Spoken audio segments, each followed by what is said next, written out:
गफ्फार कादरी साहब आपसे मुखातिबत फरमाने वाले हैं। जनाब शहबाज कादरी साहब और उनका ग्रुप आया है। ये डॉक्टर अब्दुल गफ्फार कादरी साहब का इस्तकबाल कर रहे हैं। पार्टी के महाराष्ट्र के जनरल सेक्रेटरी मोहतरम अब्दुल रऊफ साहब,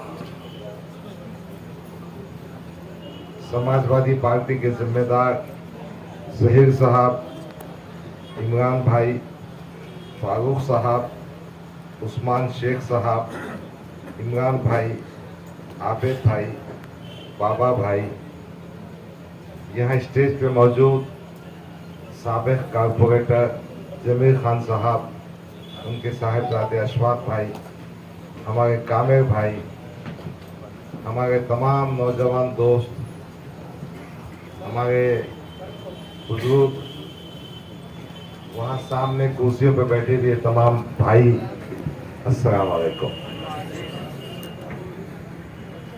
पहले मैं आपको ये बात बता दूं कि कल समाजवादी पार्टी ने मुझे AB फॉर्म दोपहर में दिया। मेरी अबू आसिम साहब से बात हुई थी, उन्होंने कहा था आपको AB फॉर्म दे दूंगा, और 2 बजे कल यानी 29 तारीख को हमने AB फॉर्म दिया। आज जो नॉमिनेशन फॉर्म था उसकी छाननी का दिन था। अल्हम्दुलिल्लाह अपने को समाजवादी पार्टी का कैंडिडेट डिक्लेयर कर दिया गया। अब अपनी निशानी तय कर रहेगी। MIM से समाजवादी का सफर बड़ा दिलचस्प सफर है। 10 साल से जिस पार्टी को मैंने खिदमत अंजाम दी, खिदमत भी इस जज्बे के तहत कि मैं मजलिस इत्तेहाद मुस्लिमीन का कोई दागदार नहीं हूं। मैंने मजलिस में पैसे कमाने का काम नहीं किया।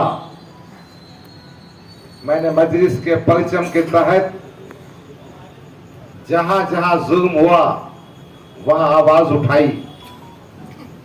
मैंने अरबाब इख्तिदार की आंखों में आंखें डाल बात की। मैं आपको बता दूं, एक ऐतमाद डिस्ट्रिक्ट है, वहां एक तालुका है धारवा। उस धारवा में पुलिस कस्टडी में शेख इरफान गया। मैंने अपने खर्चे से एक काफिला लेकर ऐतमाद के SP के पास गया। SP ने बात नहीं मानी तो स्पेशल IGP के पास गया, CID डिपार्टमेंट को गया। मुझे ये बताया गया कि वो अपनी फितरी मौत मरा है, वो शराब पीता था, वो ये करता था, वो करता था। मैं वहां भी नहीं रुका। मैंने नागपुर बेंच जो बॉम्बे हाई कोर्ट की है, वहां अपने खर्चे से याचिका दाखिल की। और आपको बताते हुए मुझे खुशी होती है कि इरफान की कस्टडी की डेथ को नागपुर की हाईकोर्ट बेंच ने एक पुलिस सब इंस्पेक्टर और 3 कांस्टेबल को सस्पेंड किया। 302 की इंक्वायरी करें। मैं पूछना चाहता हूं खासदार इम्तियाज जलील, तुम कहां सो गए थे? एवतमाल के मजलिस के लोगों ने कई दफा इनको फोन किया, उनका फोन कॉल रिसीव नहीं किया। कितने वाकया सुनो। उसे सावगी में 2 महीने पहले, तकरीबन 3 महीने पहले एक दंगा हुआ था। सतारा डिस्ट्रिक्ट में पूसे सावगी एक छोटा गांव है जहां मुसलमानों की आबादी 500 के आसपास है। शाम का 5 बजे का वक्त था। असदुद्दीन अवी साहब का मुझे फोन आया। उन्होंने कहा फूसे साउदी में मस्जिद पे हमला हुआ है, कुरान शरीफ की बेरुमती हुई है, एक मुस्लिम नौजवान नूरुल हसनैन उस्मान शिकरगरी को शहीद कर दिया गया, काफी लोग जख्मी हैं, आप बात कीजिए। मैंने उस वक्त भी उनसे कहा था, साहब खासदार साहब से भी बात कीजिए ना। उन्होंने कहा मेरा भी फोन नहीं उठागा। हमने टेलीविजन पे देखा, वहां के एसपी शेख समीर जो मुसलमान था उससे बात की और मैंने कहा मैं वहां पहुंचना चाहता हूं। उसने कहा आप आने की जरूरत नहीं, सब ठीक हो जाएगा। कुछ ठीक हुआ नहीं। 2 दिन के बाद मैं काफिला लेकर 10 गाड़ियों का वहां पहुंचा। अहमदनगर में पुलिस ने रोका, सतारा में रोका, कोल्हापुर में रोका और मैंने कहा एसपी मैं तेरे से बात नहीं करना चाहता, तू जालिम है। क्योंकि जो फसाद हुआ था, वो जो दंगा हुआ था, उससे 10 दिन पहले उसे साउदी के लोगों ने एक निवेदन दिया था। निवेदन में कहा था कि भारतीय जनता पार्टी उसका सेक्रेटरी विक्रम पावस्कर दंगा कराना चाहता है और उसी विक्रम पावस्कर ने जो भारतीय जनता पार्टी का उपाध्यक्ष था, जो फडणवीस का चहेता था, उसने दंगा कराया। मैंने कहा मैं तेरे से बात नहीं करूंगा, तेरे बाप स्पेशल आईजीपी के पास जाऊंगा। मैं कोल्हापुर गया, मैंने नुमाइंदगी की, एसपी का ट्रांसफर कराया। मुझे इस बात की खुशी है, अल्लाह ने मुझे इस काबिल बनाया कि मैं उस्मान शिकरगरी के मकान गया। मैंने उसकी बेवा को देखा, वो हमेरा थी, शादी होकर सिर्फ 8 या 9 महीने हुए थे। वो डिप्लोमा पास बच्चा था, उसको शहीद कर दिया गया। मैंने मस्जिद को देखा, दीवारों पर खून के छींटे थे। मैंने देखा जानिमाज जला दी गई थी, कुरान शरीफ जला दिया गया था। हमने ऐसी नुमाइंदगी की और कहां सो रहा था यह इम्तियाज जलील,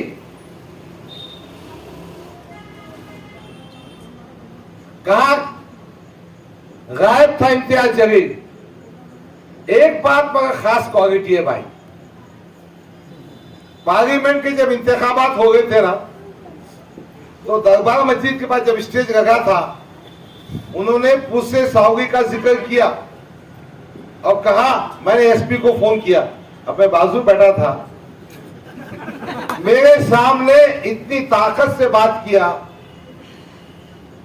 यानी किसी के क्रेडिट पर, मेहनत पर डाका डालना इम्तियाज जलील की खासियत है।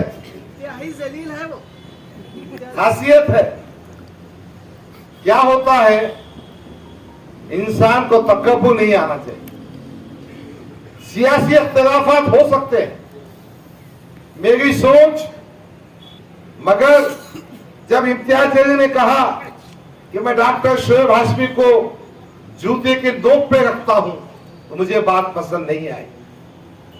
हमारा कोई भी भाई चाहे किसी भी मजहब का हो, आप ये नहीं कह सकते कि मैं जूते के नोक पे रखता हूं।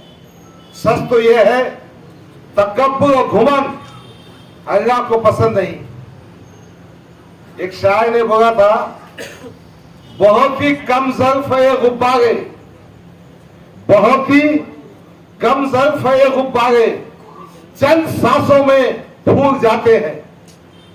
कमीने उर्ज पे आते हैं, अपनी औकात भूल जाते हैं।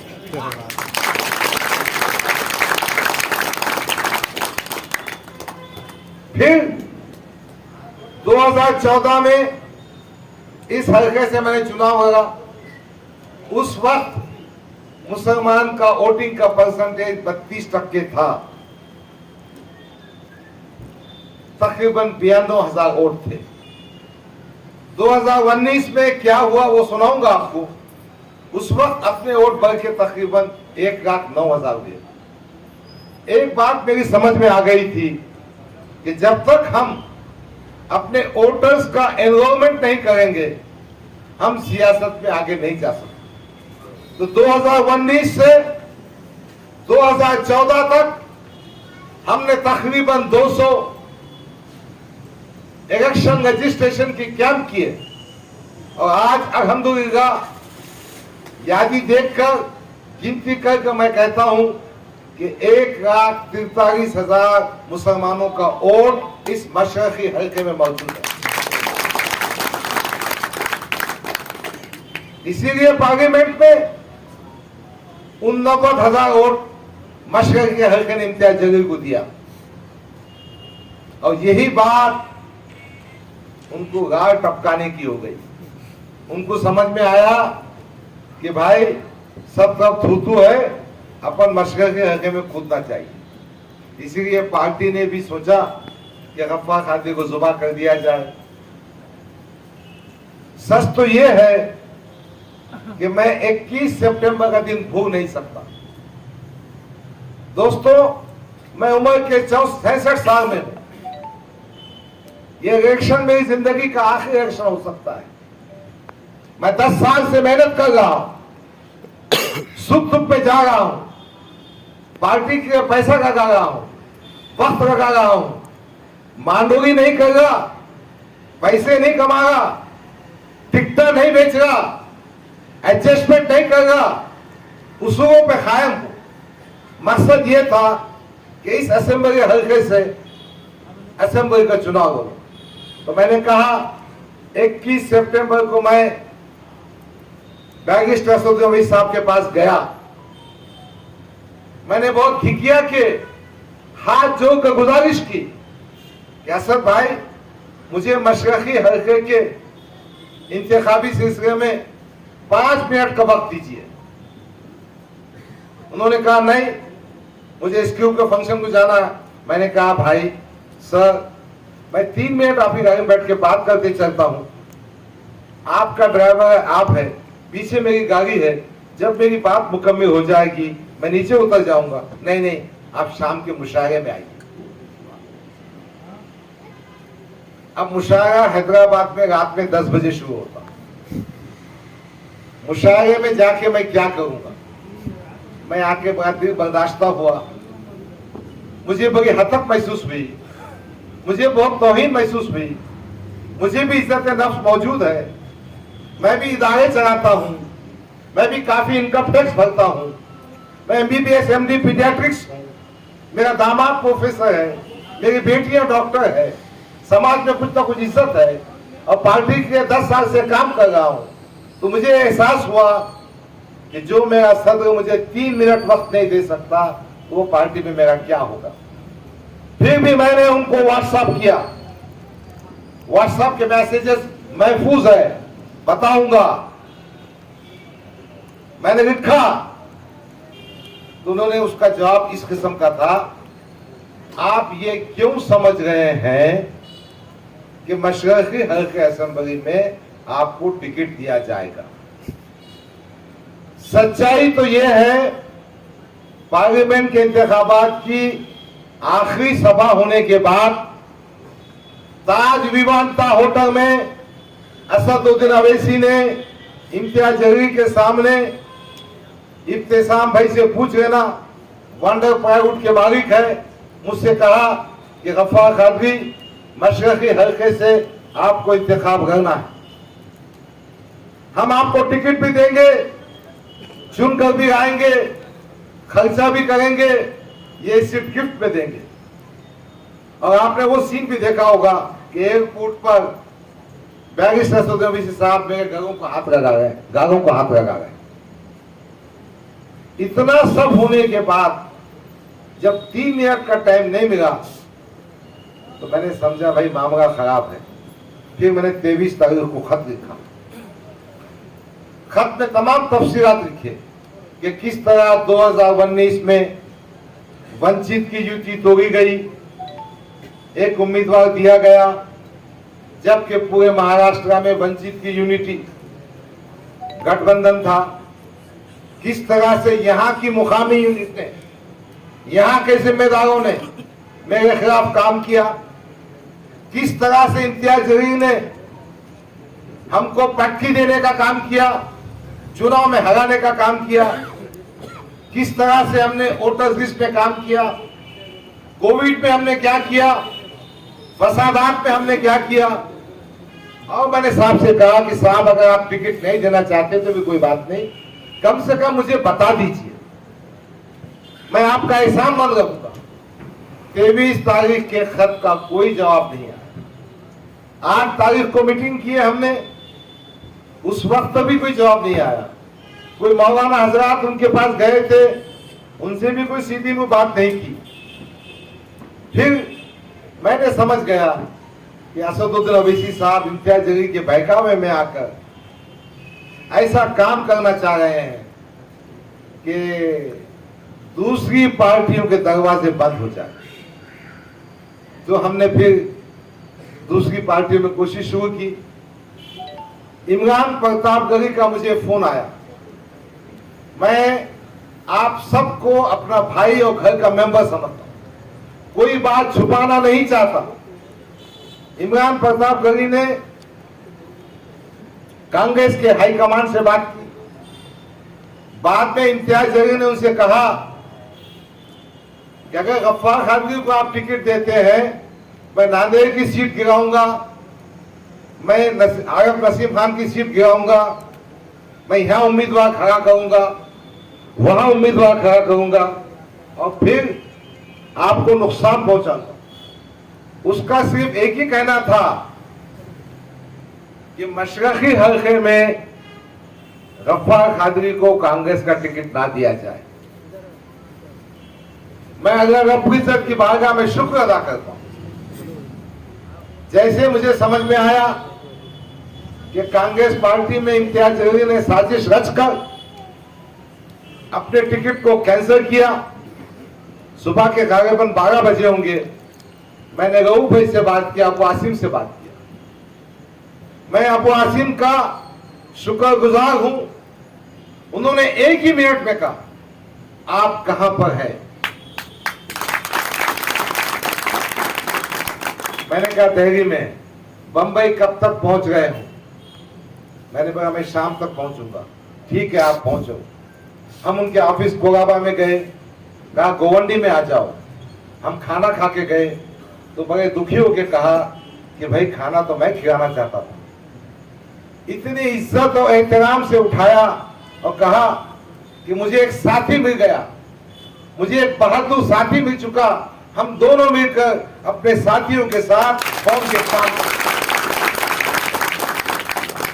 जहां 10 साल मैंने वक्त दिया, वहां मुझे 2 मिनट का टाइम नहीं।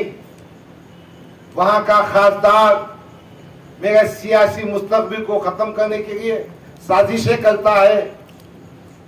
भाई हमारा भी ख्वाब है, आपका भी ख्वाब है। आप भी चाहते हैं कि एक आदमी 10 साल से आपके बीच में एक मकसद के तहत बेगौस दयादारी से, ईमानदारी से काम कर रहा है, उसको मौका मिला जाए।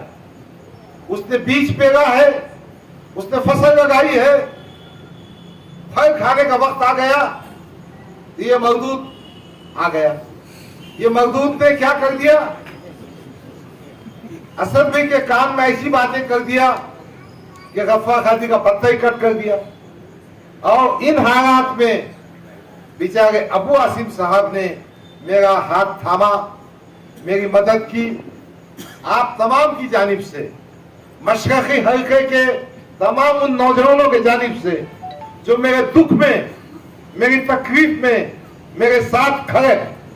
और मैं एक बात और कहना चाहता हूं, आप नौजवान, मशरकी हल्के की आवाम यकीनन खुददार कौम है।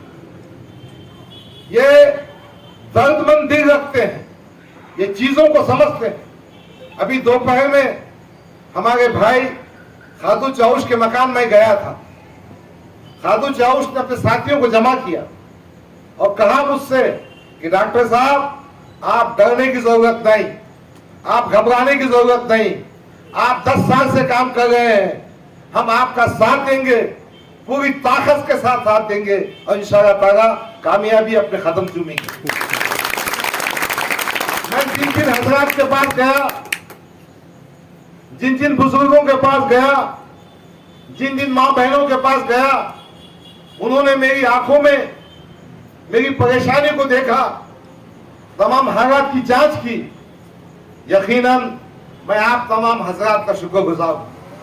मैं अकेला था, मुझे वो दिन भी याद है कि 8 अक्टूबर को ना कोई पार्टी, ना कोई कारपोरेटर, और ये खासदार तो हाथ में तलवार के बैठा है, ना ऊपर का हाईकमान, फिर भी 2000 लोग जमा हुए।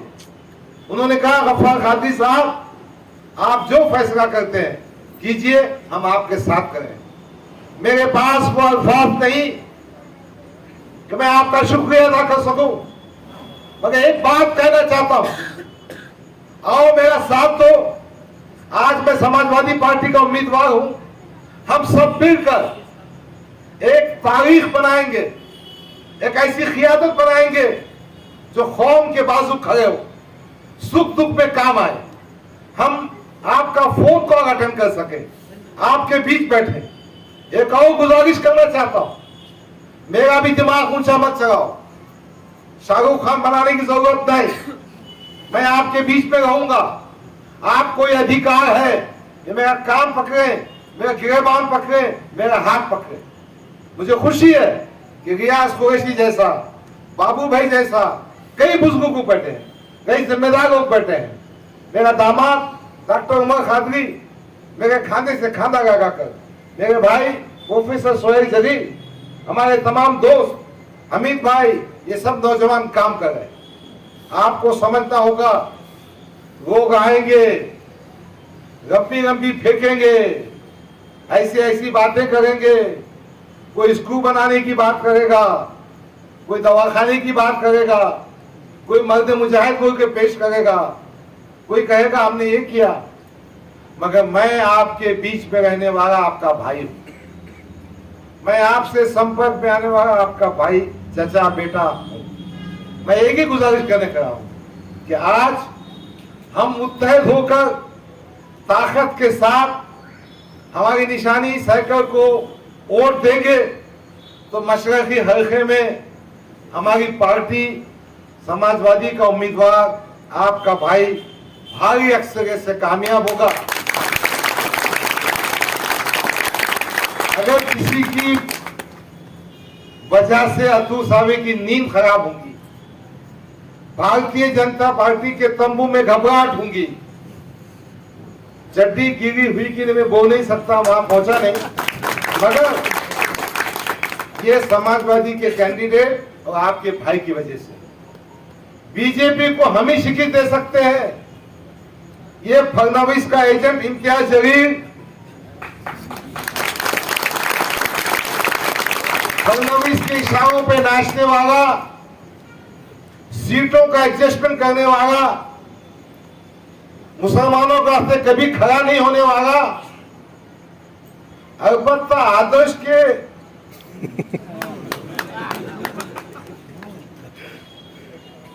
फिर बहुत सेकुलर, सोशियल, क्या क्या नहीं बोल दिया उसने। अच्छा, उसके चेहरे चपाटे भी जो है ना बहुत निकले वाले। एक है आईजे टीम, इंतहाई जरूरी टीम। आईजे टीम क्या बोलते मालूम? हमारे नबी के अखलाक। मैं उसके आगे नहीं कह सकता, मैं उसके आगे नहीं कह सकता।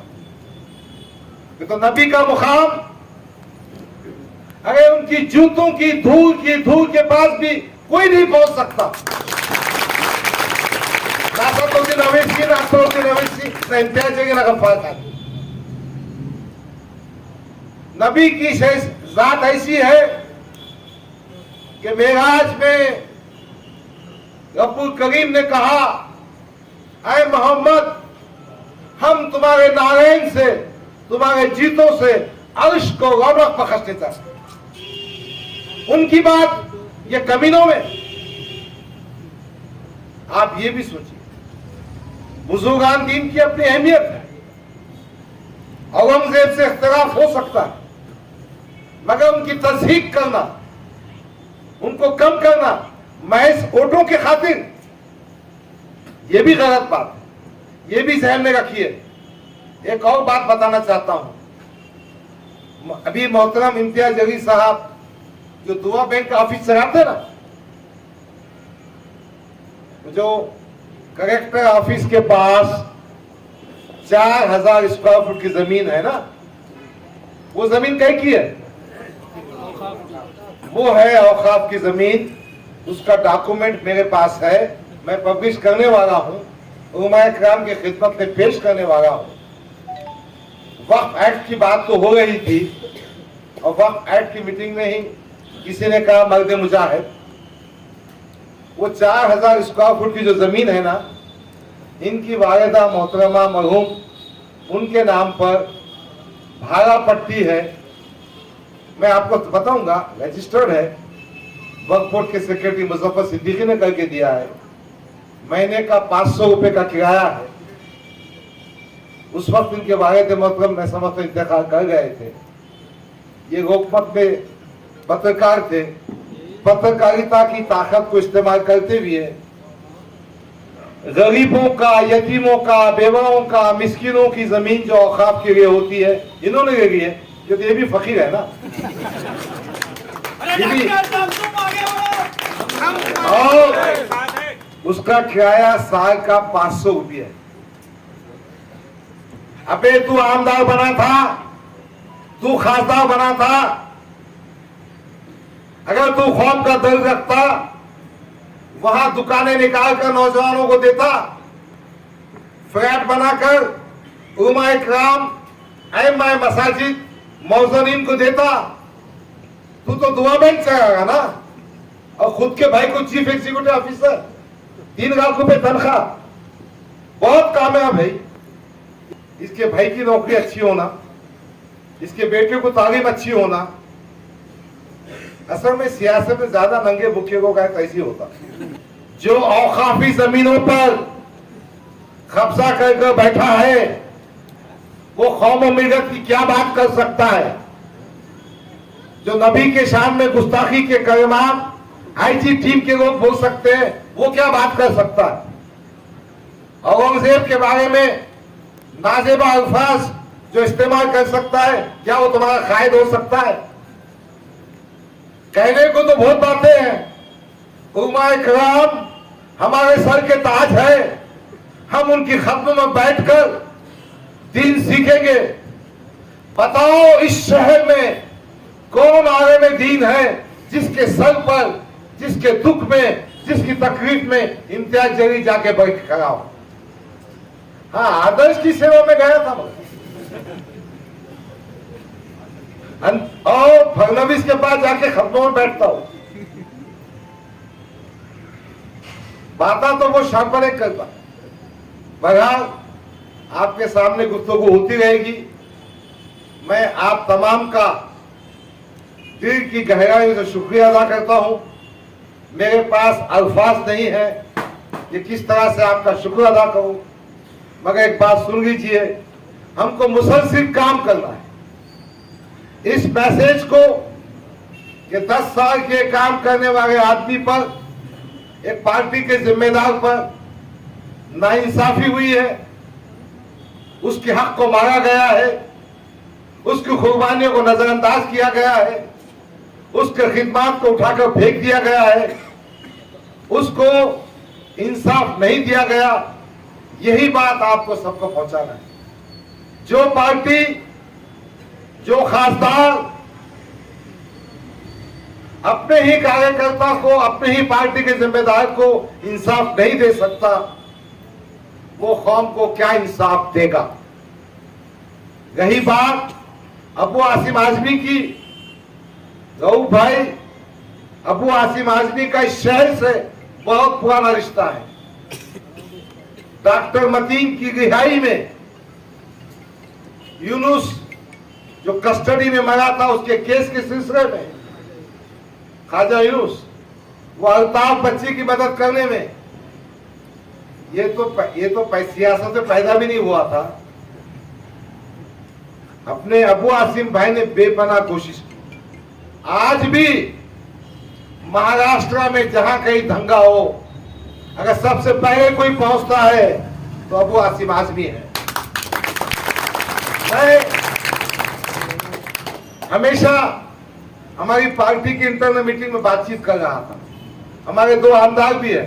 मैंने कहा अबू आसिम से सीखो, वो रिजर्वेशन की बात करता है, मुसलमानों पे जुल्म होने के खिलाफ जंग करता है, जेल की सलाखों में बंद नौजवानों को बाहर निकालने की कोशिश करता है। बहरहाल मुझे इस बात की खुशी है कि मैं उस बड़े कायद के साथ पे हूं जो मुसलमानों के दिल और जज्बात से जुड़ा हुआ है। वो कौम का मुखलिस है, कौम का खादिम है, अपनी पूंजी, अपनी दौलत, अपना वक्त कौम पे उठा रहा है। अल्लाह ने मुझे उस जगह पहुंचाया। मैं रब्बुल आलमीन का शुक्रिया अदा करता हूँ और आप तमाम से गुजारिश करता हूँ कि अपनी निशानी पक्की हो चुकी है, साइकिल की निशानी है। अब बैलेट पे कौन सा नंबर आएगा याद रखिए, अपने खानदान में, अपने भाइयों में, अपने साथियों में इस निशानी को आम कीजिए और मशरिकी हल्के से समाजवादी के उम्मीदवार उसको कामयाब बनाइए। यही गुजारिश करते ये मैं खड़ा था। मैं अब्दुल रऊफ साहब का, पूरी टीम का शुक्रिया अदा करता हूँ और इंशाअल्लाह कल से हम पैदल दौरे भी शुरू करेंगे और यहाँ हम रात में 10 बजे के बाद बैठेंगे, आपस में गुफ्तो शदीद करेंगे। ये तो काम बहुत ज्यादा है, वक्त बहुत कम है। दुश्मनों ने रास्तों में कांटे बिछाए हैं, दुश्मनों ने अपनी मंजिल को दूर करने की कोशिश की है, साजिशों ने हमको हमारे हक से महरूम किया है। आइए हम सब मिलकर एक बार फिर पूरी ताकत से काम करेंगे। शुक्रिया, खुदा हाफिज।